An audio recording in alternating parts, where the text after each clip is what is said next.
Good morning. My name is Alfred. I'm one of the members of the temple here. And with Reverend Sugihara going to school in Japan, I get to give you your Dharma talk for today. In a recent article in the New York Times, the Sunday New York Times in July, I saw this article and I thought, now that is the good basis. The article is called, "I Did a Terrible Thing. How Can I Apologize?" For some, an apology is saying, "I'm sorry," and they feel that is all that is needed and all is done and resolved. It is like some who believe in redemption, that you just say, "I'm wrong," or "I was sorry," and then I'm fine. It's all done, all clear. The word apology comes from the Greek apologia, which means justification, explanation, defense, or excuse, which makes this just a word exercise that you can do it on your email or your tweet or your text, and you don't necessarily have to see somebody face to face to apologize. However, from the other person's point of view, many times the response to an apology can be, "You just don't understand, do you?" In the article, the writer discussed leaving his wife after supporting her during her cancer, and he saw a therapist for his stress. Feeling that the stress was too much, he left his wife and ran away with the therapist. Now, the wife says that the incident did cause some anger and pain, but mostly resulted in sadness that can be much deeper and lasting. With the therapist having left his wife, or with the therapist having left the husband, the writer came back to see his ex-wife to hear her out. But was he doing this for selfish reasons, to make himself feel better, or to persuade his wife to take him back? Or did he really want to listen to her? How does this relate to Buddhism? It is what one of the major tenets of Jodo Shinshu in Buddhism is: right understanding. In the above case, the man came back to hear what she needed to say to him. He could have resulted in right understanding. However, is he really listening? A study showed that in conversation between two people, you should be spending 60 to 70% of your time listening, not talking. A lot of people do the opposite. For example, in medicine, it is shown that by listening to the patient, relating his history or chief complaint, that the problem is mostly diagnosed by listening to just the patient. And the physical exam and the tests that are done just are there to confirm what you think is happening. However, the studies have also shown that doctors interrupt the patient at about 30 seconds after they start telling their problem or history. Are you really listening to get right understanding of the situation? Or are you thinking about what you will say in reply? Are you thinking about what's wrong with being said? Or are you thinking about what you have to pick up at Fred Meyer's after you're finally done with this thing here? Or, my phone is ringing, is it signaling me I should be picking it up? I think I'm getting an email or a tweet. Are you really listening? You need to listen with your whole heart and with your entire body. You listen not only with your ears and your auditory cortex in your brain, but you also listen by facial expressions and by body posture. Many times in our understanding of the person, we expect certain things, and if our expectations are not fulfilled or said, then we get angry or dissatisfied. We tend to see only through our view, through our own colored glasses, that cause us to view the discussion influenced by our prejudices or our preoccupations. Are we not listening or hearing what the other person sees in this situation or what they see in us? Because of the above, how many times does a tragedy happen because of wrong understanding? In the case of the writer, he had gotten remarried, or in case of the writer, his ex-wife had gotten remarried, she had 2 children, and he could see the situation with his ex-wife had changed. She was open to seeing him, but with their discussion, there was only one of several important things happening. I found that there wasn't much time. My ex seemed happy to see me, but her 2-year-old had gone down for a nap. Then her 4-year-old wanted to play with the magnetic tiles. Then it was time for the library and swim lessons and put the shoes on and take the shoes off and put the shoes on again. Oops, we forgot Lammy at the library, and hurry up and find a snack.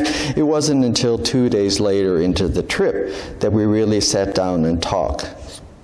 This was a part of healing. While I had envisioned a major summit meeting, what came through was life, her full and happy life, and she was letting me into part of it, letting me return. One should not feel that apology should take the highest priority. It isn't kind of everything's going to stop and I'm here and we need to talk. You need to see the whole picture. You need to see how his ex-wives had changed. You need to see the whole mood, and you see the whole background of what you're saying. As in ourselves, in order to understand others, we must understand ourselves first. Know thyself, said Socrates. First know yourself, said Shakyamuni Buddha. To seek the truth means to seek the truth in oneself. In The River of Fire, River of Water, Taitetsu Ono talks about knowing oneself can be fraught with such self-delusion that we can only accept ourselves through our self-delusion. One psychologist said to know oneself is to become oneself. Dr. Uno says one of the things that throws off our equilibrium is understanding ourselves is arrogance. Buddhist literature talks about several types of arrogance. Common arrogance, or feeling that one is superior to one is inferior. Oh, he's just not smart as I am. He's just not rich as I am. I'm just better. Great arrogance is thinking one is better than an equal. Oh, we have the same job, but I think I do it a little bit better. Or being somebody who's superior to them. Oh, they think they're smart or they're wealthy, but I think I'm better. Deceitful arrogance is inflating oneself by bragging or speaking in double talk or feeling self-aggrandizement. Sound like somebody you know? Arrogance enduring, there's the arrogance enduring selfhood, believing that a fictional person or fictional self is my real self.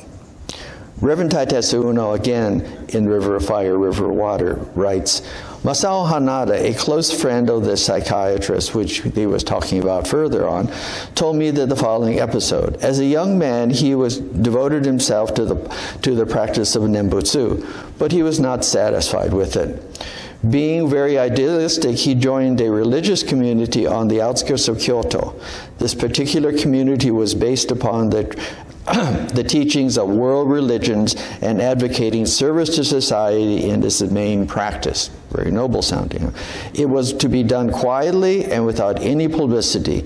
To cultivate humanity, they devoted themselves to cleaning the public toilets in the city of Kyoto. One morning, Nada was on his knees scrubbing and cleaning the floor of the toilet when he looked up and saw well-dressed businessmen hurrying to their offices with their briefcases. In that instant, he thought, I'm better than all of them. At the same time, the sense of deep shame overcame him. Here he was supposed to be practicing humility, yet manifesting arrogance, asserting his superiority. He immediately recognized his true reality, I defiled I, which made him truly humble. There is humble arrogance, people feigning humility to gain attention or gain recognition. Do you oh, it's too bad you were sick, but when I was sick, oh my gosh. Or have you seen this person? It's a four-way stop on a street, and the cars are waiting, and then they go, and then, oh, that's okay, you can go. And does it mess up things? And people kind of go, and then it gets to your turn again, and do you go, oh, that's okay, you can go too. I'm wonderful to everybody. Vain arrogance is a claim about attaining or superiority or superior spirituality. Dr. Uno again. Once there was a young samurai who begged to study with the master to perfect the art of swordsmanship. In the interview, he asked how long it would take to perfect the art by practicing hard for 2 hours every day. The master replied, 4 years. Then he asked about practicing 4 hours every day, and the master replied, 8 years. But when he asked, how long would it take for me to become a master like yourself, if I practice 8 hours every day? And the reply was, never. True mastery of any art is endless, involving both bodily and mental training. Hence the motto of the No actors, always keep the beginner's mind. The Buddha was once asked, why does he not get upset with criticisms? He replied, everybody gets criticized. Listen, learn from the criticism, then let it go. One can learn from these abuses or criticism, since many times there may be some truth in what is said. Listen and learn from the comments. Do not be hung up by the process of criticism. You can't do that to me. You can't say that to me. And do you miss the content of the criticism? After hearing or learning from the criticism, as the Disney song goes, let it go. Do not continue carrying the process or content around with you. You know that everyone, even the Buddha, will be criticized. Another story, this is from Reverend Kobose, who was in Chicago and wrote Everyday Suchness. There's a famous Zen story of a master and his student. They went on their way to the next village when they came across a swollen stream, where a beautiful young lady stood at the bank trying to get across. The Zen master offered to help her, lifted her in his arms, carried her to the other shore, and then they went their separate ways. The student was greatly puzzled, since he always been taught by the Zen master that a monk should never get near a woman, never touch a woman. The student brooded and brooded about this, and on their return to the temple, he could contain himself no longer and said, Master, Master, in spite of your daily teachings to the contrary, you held that beautiful young lady at the bank of the stream in your arms today. And the master replied, you fool, you left the girl back there on the shore. Are you still carrying her? We need to deal with life's issues. You cannot escape them, and you cannot be indifferent to them. We must face the issues and deal with them, but not be attached to them. Right understanding is not just understanding the other guy, it's understanding yourself.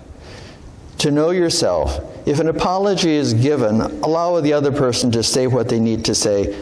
Don't argue with them. Listen to what is being said. Moreover, accept the apology. Don't just blow it off and say, oh, you don't have to say that. If you do not accept the apology given by the person will actually feel bad. It takes a lot of courage to apologize. Learning the lesson from issues and discussions, and probably some new truths will come to you and will emerge from the experience. It's never they're always wrong. There is something that they say that probably is true. From this, you should know yourself better, learn what the other side has for issues, how the issue is being influenced or occurring by bias or arrogance. Learn from this and how it shows you yourself. Then move on. Do not carry this situation or issue around with you continuously. On the other hand, do not feel the situation will never happen again. You know that's a great legal thing. We want to do this so it never happens again. That's baloney. Instead, you need to be more aware of the circumstances that are building in a certain way, that the issue may arise again. By understanding yourself and realizing that you are saying or acting or causing reaction from another person, you may be able to prevent the issue from arising again, or at least you'll be better prepared to deal with the situation. The key to understanding yourself is to know thyself. This is Reverend Kobose again. on right understanding. We might have right understanding about ourselves and about others. Others means one family, friends, society, and all things that one deals with every day. If one sees a rope lying in the road in the evening and thinks it was a snake and becomes afraid, that's an illusion or misunderstanding.